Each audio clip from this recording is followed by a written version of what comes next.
बिस्मिल्लाहिर्रहमानिर्रहीम। अस्सलाम वालेकुम वरहमतुल्लाहि वबरकातुहू। नाज़रीन, आज का नुस्खा वो नुस्खा है जिससे हमारे मतलब में काफ़ी अरसे से लोगों को फ़ायदा हो रहा है, तो मैंने सोचा क्यों न अपने नाज़रीन को इससे आगाह न करूँ। नाज़रीन, आजकल ये बीमारी से हर बंदा शिकायत करता है। हर घर में कोई न कोई मरीज़ लाज़िमन इस तरह का होता है। तो हम आते हैं अपने असल मकसद की तरफ। तो सबसे पहले हमारे पास है रसवंत। ये जड़ी बूटी पेट के इन्फेक्शन के इलाज के लिए इस्तेमाल होती रही है।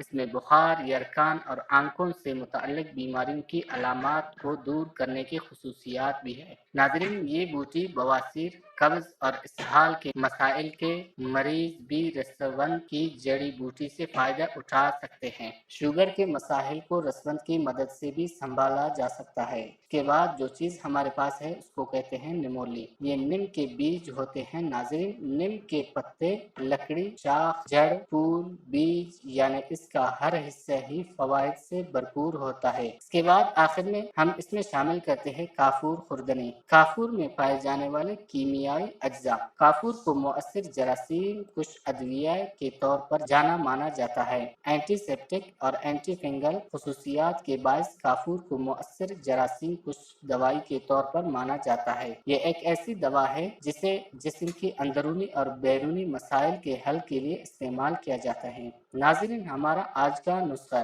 सिर्फ 3 अज्जा से बनाया गया है और इसके फायदे आप सुनकर हैरान रह जाएंगे। ये नुस्खा हर किस्म के बवासीर के लिए इस्तेमाल किया जाता है, ख्वाह वो खूनी हो या बादी। ऑपरेशन से पहले सिर्फ 1 हफ्ता इसका इस्तेमाल करें। इंशाल्लाह बवासीर का जड़ से खात्मा होगा। तरकीब इस्तेमाल इनका इन सब का पाउडर बनाकर कैप्सूल में भर ले या आपका मर्जी 1 चम्मच सुबह शाम खाना खाने के बाद ताज़ा पानी के साथ इस्तेमाल करें। इंशाल्लाह बवासीर का जड़ से खात्मा करेगा।